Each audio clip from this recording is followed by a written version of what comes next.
food asked for sandwiches. So we're going to read about sandwiches. Hey, I don't know if this one's going to be long enough. That's what she said. So I might have to read about hamburgers after this, which are also delicious.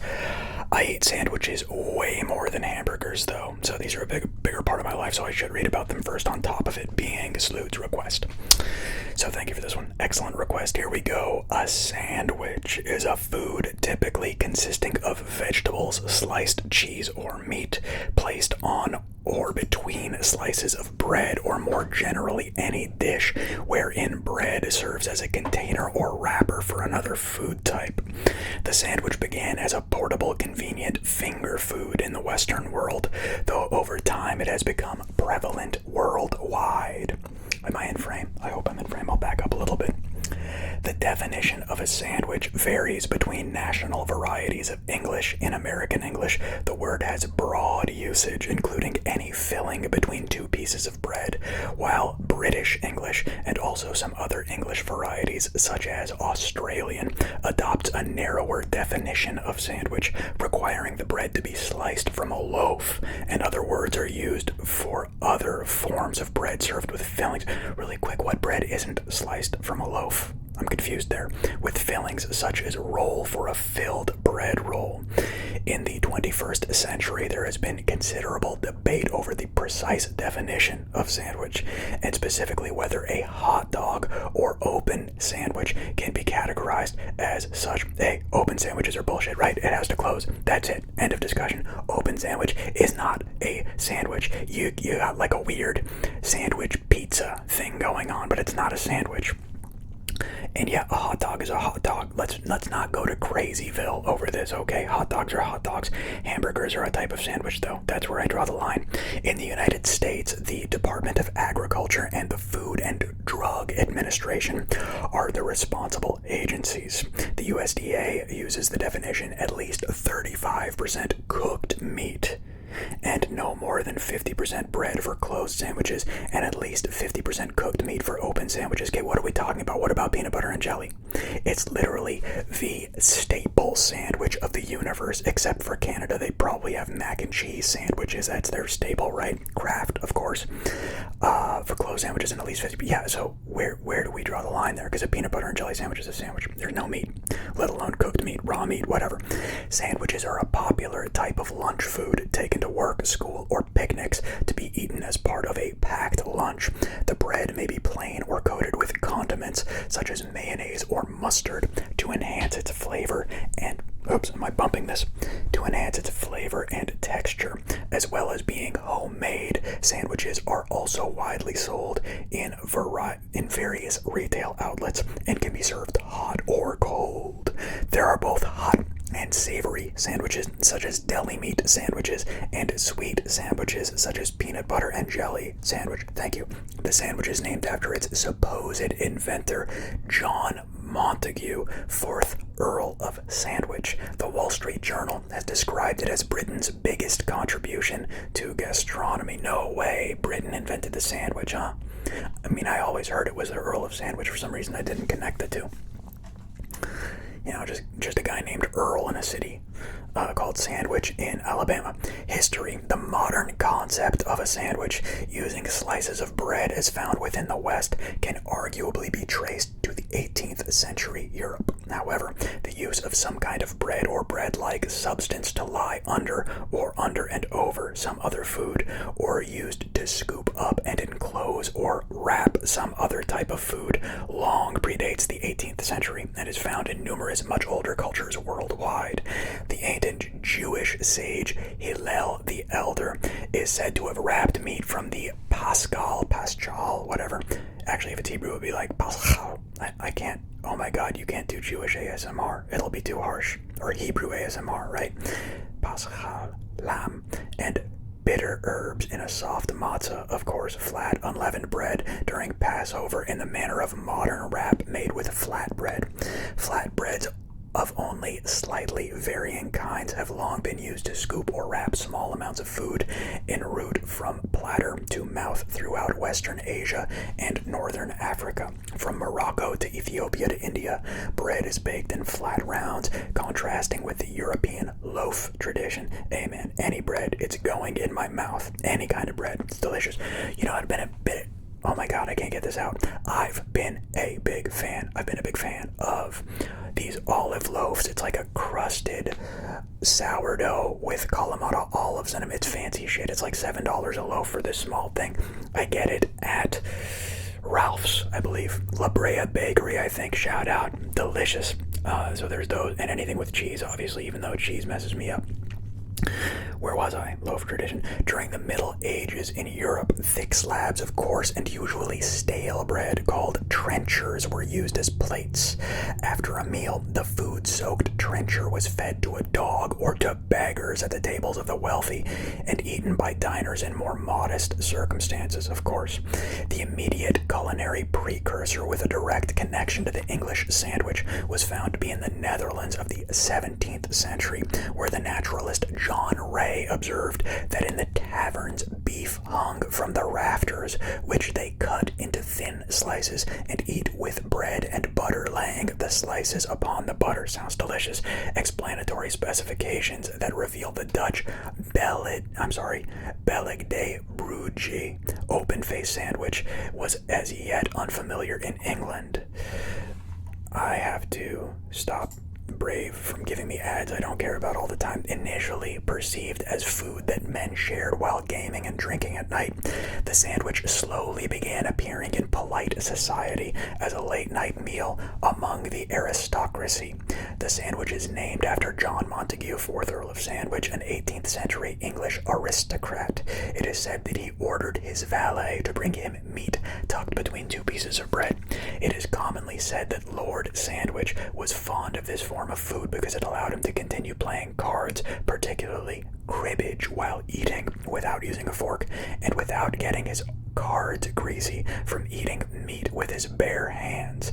The rumor in its familiar form appeared in Pierre-Jean Grosley's Londres, what is that, Neuchâtel, 1770, translated as A Tour to London in 1772. Grosley's impressions had been formed during a year in London in 1765.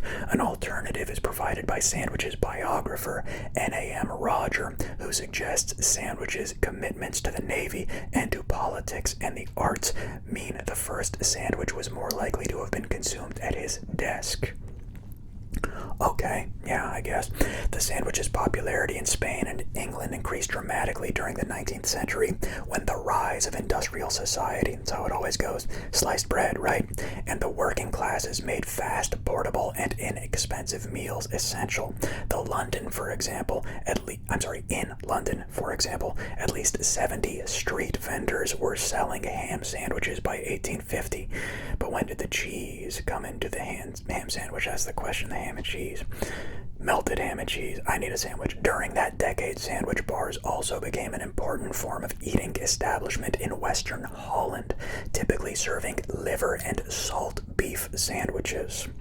In the U.S., the sandwich was first promoted as an elaborate meal at supper by the early 20th century. As bread became a staple of the American diet, the sandwich became the same kind of popular quick meal as was already widespread in the Mediterranean. Let's see if I remembered to hit record on OBS. Otherwise, I have to... Yeah, I did. Very good. I'm happy.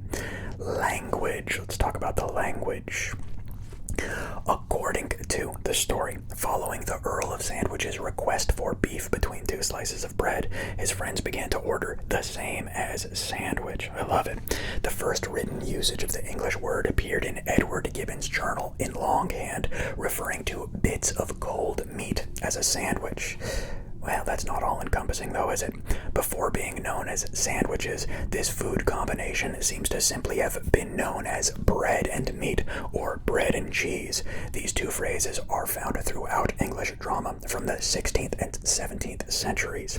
In the U.S., a court in Boston Massachusetts. Whoops, I bumped the mic, I'm sorry. In the US, a court in Boston, Massachusetts ruled in 2006 that a sandwich includes at least 2 slices of bread, and under this definition, this court finds that the term sandwich is not commonly understood to include burritos, tacos, and quesadillas, which are typically made with a single tortilla and stuffed with a choice filling of meat, rice, and beans. I gotta do burritos next, huh? Should I do burritos or straight up Chipotle? The issue stemmed from the question of whether a restaurant that sold burritos could move into a shopping center where another restaurant had a no-compete clause in its lease prohibiting other sandwich shops. Yeah, let him in, dude. That's Mexican food. You can go F off. You can go F right off. Not a sandwich. In Spain, where the word sandwich is borrowed from the English language, it refers to a food item made with English sandwich bread. It is otherwise known as a bocadillo. Similar usage applies in other Spanish-speaking cultures, such as Mexico, where the word torta is also used for a popular variety of roll-type sandwiches. In the UK and Australia, the term sandwich is more narrowly defined than in the US.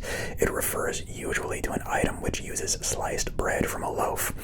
Again, what bread isn't from a loaf? What are we doing here? Maybe an entire torta, is that what we're talking about? Or like a bialy or a bagel where it's its own unit and you slice it. So they don't consider bagel sandwiches a bagel. I think we got to the bottom of that. An item with similar fillings but using an entire bread roll cut horizontally in half is generally referred to as a roll, or with certain hot fillings, a burger. However, hot sliced, not ground beef between 2 slices of bread is referred to as a steak sandwich. It is the sliced loaf bread that distinguishes the steak sandwich from a burger. Or the what? What other ground beef sandwich? The Sloppy Joe, buddy. That deserves its own reading. Those are also delicious. I should have a Sloppy Joe tonight with like really good, like 90-10 sirloin, or oh my god, could you imagine a Kobe sloppy joe, a Kobe beef sloppy joe? The verb to sandwich has the meaning to position anything between 2 other things of a different character, or to place different elements alternately, and the noun sandwich has related meanings derived from this more general definition. For example, an ice cream sandwich consists of a layer of ice cream between 2 layers of cake or biscuit. Similarly, Oreos and custard creams are described as sandwich biscuits, UK Commonwealth, or sandwich cookies, because they consist of a soft filling between the baked layers. And that's fine, sandwich cookie, that's legit. In corporate finance, Dutch sandwich and double Irish with a Dutch sandwich refer to schemes for tax evasion. I like that. A Dutch sandwich. A double Irish with a Dutch sandwich. Jesus, that's cool. That's cool lingo right there. The word butty, that's B-U-T-T-Y, originally referring to a buttered slice of bread, is common in some northern parts of England as a slang synonym for sandwich, particularly to refer to certain kinds of sandwiches, including the chip butty, bacon buddy, or a sausage buddy. Dude, where's the sausage with egg buddy, huh, buddy? Sarnie is a similar colloquialism. Likewise, the word sanger is used for sandwich in Australian slang. The colloquial Scottish word piece may refer either to a sandwich or to a light meal, especially one that includes a sandwich. For example, the phrase geely piece refers to a jam sandwich. A geely piece. A geely piece, that's cool. Pre-made sandwiches. Sandwiches have been widely sold in cafes, railway stations, pubs, and diners since the invention of sliced bread in the 1920s. Sandwiches kept unwrapped, drying up, and edges curling until they were sold were widely found in Britain until the 1970s. Canteens and railway stations and trains were notorious, and the term British rail sandwich was often used satirically. Can come up with a really dirty joke on that one. In 1979, the British store chain Marks and Spencer introduced a small range of chilled pre-made sandwiches sold in wedge-shaped boxes, sealed to keep them fresh. As they proved popular, a small experiment involving 5 stores rapidly grew to cover more than 100 stores. Do you mind, sir? Within a year, the store was looking for ways to manufacture sandwiches at an industrial scale. By the end of the decade, the British, obviously this guy does not mind. You hear this, asshole? Do you hear this? And he's not going anywhere, he's just really loud. Let this be a lesson. By the end of the decade, Look at me. This hurts both of us. Say no to loud motors. By the end of, I'm trying to power through it and he keeps on revving and he's not going anywhere. Schmuck. By the end of the decade, the British sandwich industry had become become worth $1 billion. £1 billion. What am I talking about? In 2017, the British sandwich industry made and sold £8 billion worth of sandwiches. Let's check out their little gallery. There we go, hamburger. I'm right-clicking and opening that because we're going to talk about that next. It depends on the time. I don't know how much time we've been going, and I'll find out if I'm going to do a standalone or if I'm going to do separate ones. Come on, give me the duration. Oh, only 17 minutes. Yeah, we'll talk a little bit more. Reuben sandwich, club sandwich. I'll actually remove myself from the frame so we can just look at the sandwiches. Look at the hamburger, the Reuben, the club sandwich, a croquet monsieur. Croquet monsieur. Someone tell me if my French is good there or if I just sound like I'm full of snot. A French ham and cheese hot sandwich. Dude, there's this really good place in Burbank called Porto's. Actually, they got one in Northridge. They're opening up one in Northridge and some other places too. Porto's Bakery. If you're from the LA area, if you've been here for a minute, you know about Porto's. They have these really good ham and cheese croquettes. And they're these little fried, just balls of ham and cheese.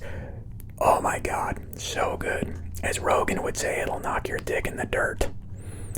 It's a good phrase, A ham bon bourré. Un bon bourré. A French ham baguette sandwich.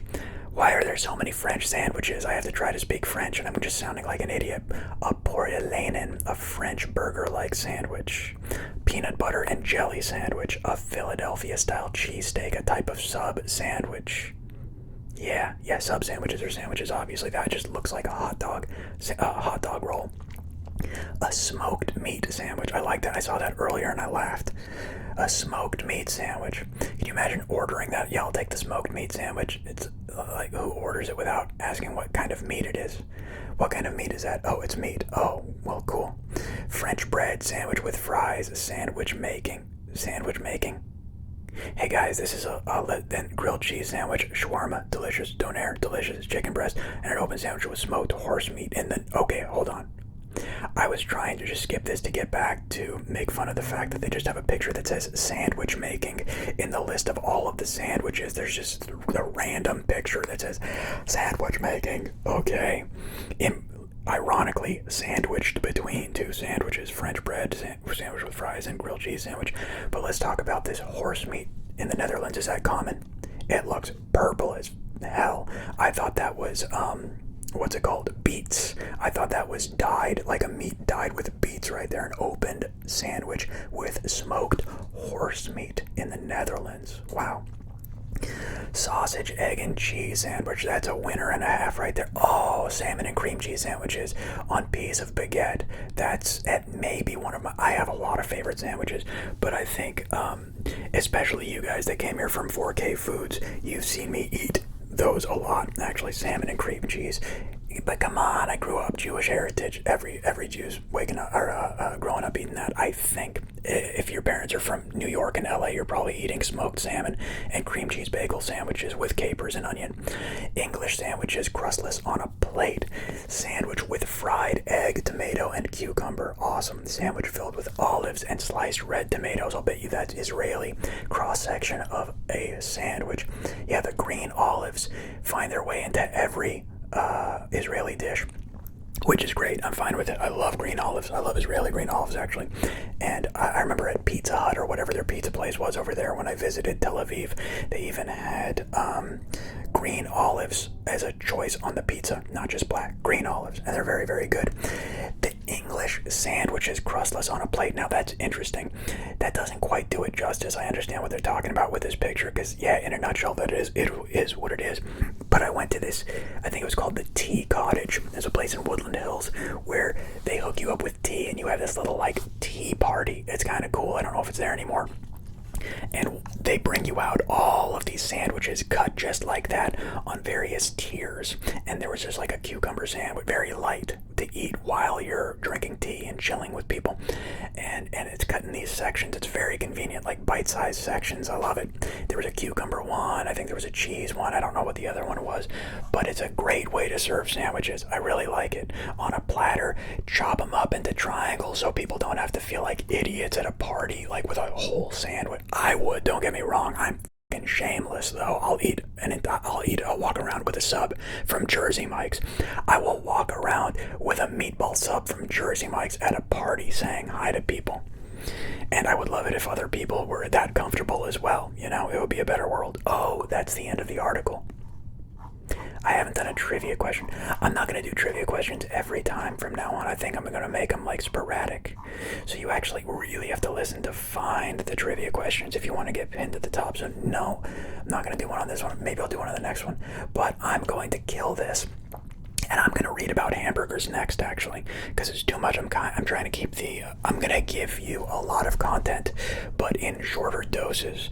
I don't know if the hour-long not compilations, actually I may do compilations. I don't know if the hour-long videos are going to be as prevalent as before, unless I'm just on a tear on Reddit, or yeah, it's a wiki read that I wind up getting engrossed in.